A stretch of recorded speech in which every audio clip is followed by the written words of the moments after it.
홀몸으로 인도에 사신다고요? 정말 용감하십니다. 저희 딸애를 인도로 혼자 보내라고요? 당신 미쳤어요? 안녕하세요. 오늘은 인도 치안에 대한 콘텐츠를 준비했습니다. 제가 인도에 살 때 혼자 산다고 하면 여자 혼자 살기 안 위험해요? 이 질문 진짜 많이 들었는데요. 딱히 위험한 일은 없었는데 그렇다고 치안이 좋다? 그것도 아니었어요. 그래서 오늘 콘텐츠를 준비해봤습니다. 바로 알아보게요. 먼저 치안이 무슨 뜻인지 한번 알아볼게요. 치안을 유지한다는 것은 편안하게 나라를 다스려 계속 유지해 나가는 것을 의미한다. 즉, 범죄가 없고 질서가 있는 국민이 살기 좋은 사회를 만들어간다는 뜻이다. 범죄율이 낮고 사회 질서가 잘 잡혀 있다면 치안이 좋은 국가라고 할 수 있겠네요. 국가별 범죄율 순위 자료를 보면 전체 90개국 국가 중에 인도는 전 세계에서 47위의 범죄율 순위를 기록하고 있습니다. 이 수치는 미국보다는 치안이 좋은 상태를 의미하고요. 대한민국은 76위로 범죄율이 아주 낮은 편에 속한다고 할 수 있겠네요. 사실 치안 수준을 어떤 통계적 자료만 보고 판단하기는 불가능하죠. 나라마다 범죄의 정의도 다르고, 그리고 개발도상국의 경우는 통계 수치가 부정확할 가능성도 크고요. 또 인도의 경우는 주별로 평균 소득 차이도 크고 교육 수준의 차이도 있어서 치안 수준도 굉장히 차이가 있습니다. 깡촌으로 갈수록 범죄가 발생해도 경찰이 오는 속도가 늦고, 또 남존 여비 사상이 강하기 때문에 여성 관련 범죄도 높습니다. 그래서 시골에 사느냐 도시에 사느냐, 부촌에 사느냐 서민촌에 사느냐에 따라서 치안 상태가 굉장히 차이가 있다고 볼 수가 있습니다. 저는 인도 수도인 뉴델리에 살았는데요. 한국이랑 비교하면 뉴델리도 참 불편한 게 많았어요. 근데 출장 때문에 다른 도시들을 가보잖아요. 와, 뉴델리하고 인프라 수준이 확 차이가 납니다. 일단 기본적으로 전기랑 물이 자주 끊기고요. 도로에 가로등이 없어가지고 밤이 되면 너무 깜깜해요. 그리고 기본적으로 좀 사람들이 조금 교육을 덜 받았다는 느낌을 받는 게, 생각하는 게 좀 저희랑 많이 다르거든요. 그래서 이런 곳에서 좀 외국인이, 특히나 여자분들이 좀 긴장을 늦추고 거리를 다닌다? 이거는 좀 위험할 수 있다고 생각을 합니다. 그렇다고 제가 인도에서 안 놀고 살았을까요? 아닙니다. 저는 굉장히 잘 놀고 살았는데요.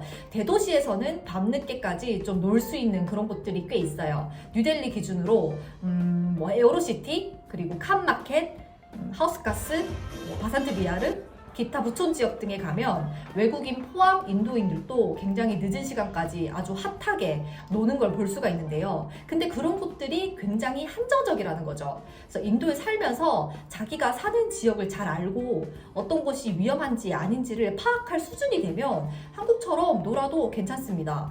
근데 여행자 입장에서 잘 모르는데 조금 다녀봤다고 인도 괜찮은데 별로 안 위험한데? 이러면서 좀 긴장을 푼다? 그러면 좀 위험할 수가 있다는 거죠. 가장 최악은 도시든 시골이든 남자든 여자든 늦은 시간에 인적이 드문 곳에 다니는 건 정말 위험합니다. 우리나라처럼 CCTV도 잘 없고요. 우리는 좀 잘 사는 곳에서 온 외국인이기 때문에 쉽게 범죄에 노출될 수 있다는 점을 명심하셔야 됩니다.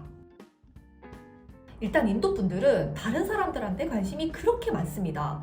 우리는 누가 좀 궁금하다고 하면 이렇게 좀 SNS를 훔쳐보거나 아니면 이렇게 흰눈으로 보잖아요. 이렇게 대놓고 보면은 교양이 없으니까. 근데 인도 분들은 눈싸움 하자는 것도 아니고 많이 사람을 아주 끝까지 쳐다보거든요. 근데 이게 되게 기분 나쁘게 생각하면 기분이 굉장히 나빠요. 그렇다고 계속 싸우고 다닐 수는 없잖아요. 그래서 최대한 튀지 않게 좀 다니는 게 중요하거든요. 그래서 복장을 좀 신경을 써야 되는데요. 일단 우리는 동양인이라는 이유로 주목을 받아요. 얼굴이 하얗기 때문에. 근데 복장까지 튄다? 그럼 더 두드러지죠. 물론 여행지에서 예쁘게 입고 다니면 좋죠. 사진도 잘 나오고. 근데 인도에서는 정말 다 부질없습니다, 여러분. 그냥 현지인처럼 다니는 게 제일 속편해요. 그리고 노출은 당연히 조심하는 게 좋습니다. 특히 다리 노출. 이게 정말 야해요. 그러니까 인도 여자들 옷 입는 거 보시면 알죠. 쌀이라는 옷을 보면 배가 훤히 드러나거든요. 근데 우리 입장에서는 배가 이만큼 드러나는 게 더 야하잖아요. 근데 인도에선 그게 전통 복장이라 워낙 눈에 있고 그래서 오히려 배 쪽은 좀 안 야한데 다리에 약간 남성들이 열광을 하더라고요. 그래서 이렇게 슈팬츠라든지 이런 것들을 굉장히 조심하셔야 되고요. 인도 여행 가시는 분들 보면은 알라딘 바지라고 통 되게 큰 바지 있잖아요. 그거 많이 입거든요. 그게 여행 복장으로는 최고고요. 좀 서양인들은 좀 피지컬이 있고 그러다 보니까 뭐 나시 입고 핫팬츠 입어도 사실 야하다는 느낌보다는 좀 건강하다라는 이미지가 있는데 동양인들은 뭐랄까요? 좀 약해 보인다고 해야 될까요? 이건 좀 제 편견일 수 있는데 그래서 좀 노출을 자제하는 게 정말 좋을 것 같아요. 두 번째는 애티튜드입니다. 저는 복장보다 이 태도가 더 중요하다고 생각을 하는데요. 좀 겁먹은 그런 동양인의 느낌? 막 이런 느낌은 정말 노예요. 좀 남자같이 털털하게 뭐 나 너랑 싸우면 이긴다. 너 건들면 진짜 죽여버려. 막 이런 표정 있잖아요. 제가 이렇게 체격이 그렇게 뭐 있는 편은 아니지만 공항에서 딱 나올 때 그때부터 이제 말을 걸기 시작하는데 바로 그냥 진짜 피곤하니까 진짜 꺼져라 약간 이런 눈빛으로 보거든요. 그러면 진짜 안 건드려요. 이게 막 무례하게 굴라는 건 아닌데요. 근데 정말 인도를 다니다 보면 특히 여행을 하다 보면 정말 시덥지 않게 귀찮게 하는 무리들이 정말 많습니다.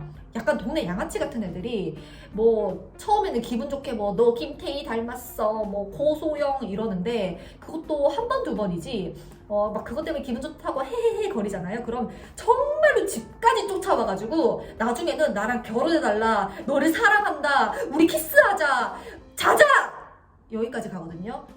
그래서 마음이 좀 약하다 나는 좀 이런 거를 잘 못 끊는다 이러신 분들은 애초부터 말을 걸 때 그냥 모른 척 하는 게 좋아요. 어떻게 그렇게 해요 언니 그러시는데 그냥 언어를 모르는 사람처럼 있잖아요. 나는 영어도 못하고 한국말도 못하는 인형이다 이렇게 멍하게 그냥 초점을 흐리고 그냥 길을 걸으시면 됩니다. 그러면 그분들도 재미가 없어서 아마 포기하고 가실 거예요. 오늘은 인도 치안에 대해서 알아봤습니다.